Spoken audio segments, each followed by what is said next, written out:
महाराष्ट्र विधानसभा चुनाव शुरू हो रहा है और ऐसे में समाजवादी पार्टी के नेता अबू आजमी जी की तरफ से एक वीडियो पोस्ट किया गया है जिसमें वो मुफ्ती सलमान अजहरी के साथ दिख रहे हैं और इस वीडियो को लगातार महायुति के तमाम नेताओं की तरफ से शेयर किया जा रहा है और सवाल खड़ा किया जा रहा है कि क्या ये वोट जिहाद नहीं है। इस पर ज्यादा बातचीत के लिए अबू आजमी जी हमारे साथ हैं।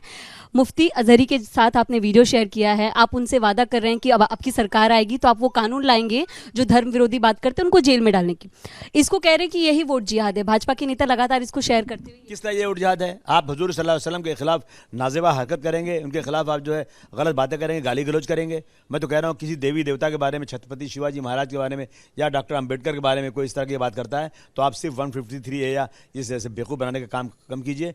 आप उनके ऊपर UAPA लगाइए। हर धर्म के लोगों के लिए, हर बड़े नेताओं के लिए, जो रिस्पेक्टेड लोग हैं उनके खिलाफ अगर ऐसी चीज़ें होंगी तो मेरी मैनिफेस्टो में सबसे पहला यह है कि अगर देश के अंदर लॉ एंड ऑर्डर दुरुस्त करना है तो तमाम धर्म के खिलाफ कोई बोलेगा तो उनको UAPA लगाइए। ये तो अच्छी बात है। ये क्या वोट जिहाद है? ये बेवकूफ़ बनाने की बात है। क्या आप चाहते हैं देश के अंदर धर्म के नाम पर आप जो है लोगों को लड़ाएं और इस तरह से अपनी जो है राजनीतिक रोटियां सेकें? ये बिल्कुल गलत चीज़ है। ये आजमी जी, लेकिन जिससे आप बात कर रहे हैं अजहरी, उस पर हेट स्पीच का आरोप है। गुजरात पुलिस ने उसको अरेस्ट किया था, बहुत बड़ा हंगामा हुआ था, तो वो किसी केस में आरोपी है, उसके साथ आप बैठकर बात करें, इस मुद्दे को बढ़ाया जाए। कोई आरोपी नहीं, गलत तरीके से उसको अरेस्ट किया गया। सिर्फ मुसलमान होने नाते उसको अरेस्ट किया गया। उसने कोई ऐसी हेट स्पीच किया ही नहीं, उसने किसी का नाम भी नहीं लिया।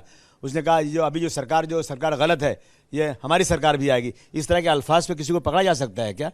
और एक तरफ से जो गुजरात के अंदर जो आरोपी थे, रेप के आरोपी थे, उनको छोड़ दिया गया, सजा उनकी खत्म कर दी सरकार ने।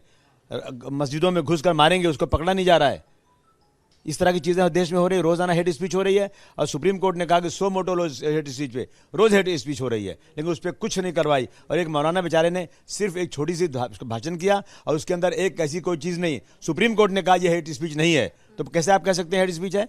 जब गुजरात के अंदर जहाँ मोदी जी की सरकार चल रही है वहाँ कानून नहीं चल रहा है। इसीलिए तो वहाँ पे जो वो आरोपी थी, देखिए उसका नाम मुझे याद नहीं, जिसको रेप हुआ था, उसको जो है उसका केस वहाँ नहीं चलाया और उसको वापस सीधा बम्बई भेजा। बम्बई में केस चला उसका। इसका मतलब कि वहाँ इंसाफ नहीं है, वहाँ मोदी जी की दादागिरी चलती है।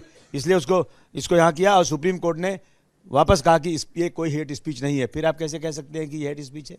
आपको क्या मंशा लगती है बीजेपी की इसके पीछे, आप पर जो आरोप लगा रहे हैं? बीजेपी सिर्फ और सिर्फ पोलराइज करना चाहती है। नहीं चाहती कि मजलूमों की आवाज़, दबे कुछ लोगों की आवाज़ या माइनॉरिटी की आवाज़ के खिलाफ जो जुल्म है उसकी आवाज़ असेंबली में गूंजी जाए। मुसलमानों की चारों तरफ से चौतरफा उनका घेराव करके उनका धर्म के खिलाफ, उनकी इज्जत आबरू, उनका काम धंधा, उनकी असेंबली पार्लियामेंट में जो उनकी गिनती है वो सब कम करने के लिए सब नाटक हो रहा है। मेरा एक सवाल आपसे ये है कि सज्जाद नोमानी जी ने आपका क्लियर नाम लिया था कि वो आपको सपोर्ट करते हैं, तमाम और भी मौलाना ने नाम लिया। भाजपा के समर्थन में बहुत सारे धर्मगुरु आ गए हैं, वो कह रहे हैं कि अगर मुसलमानों के लिए ये किया जा रहा है तो आप भी बाहर आकर वोट कीजिए। इस स्थिति को कैसे देखते हैं? ये तो पहले से हो रहा है, कोई नई बात है क्या? इनके RSS के लोग हर घर में जा रहे हैं, कोई नई बात है क्या? एक चारों तो फैलाए हुए हैं। यानी शुरुआत तो इन्होंने किया है ना। हम धर्म के नाम पे कभी नहीं करना चाहते हैं, लेकिन हमारी जितनी तादाद है, कम से कम हमारे थोड़े से MPs MLAs तो आना चाहिए हमारी आवाज़ उठाने के लिए। जहाँ हमारे कत्ल के मंसूबे बनाए जाते हैं, जहाँ हमें बर्बाद करने के मंसूबे बनाए जाते हैं, वहाँ हमारी तरफ से बोलने वाला कोई नहीं होना चाहिए क्या? बहुत बहुत शुक्रिया आपका। कैमरा पर्सन अजित के साथ मैं Namrata Dubey, ABP news Mumbai. For exclusive and insightful videos, subscribe to our new channel ABP Live Premium.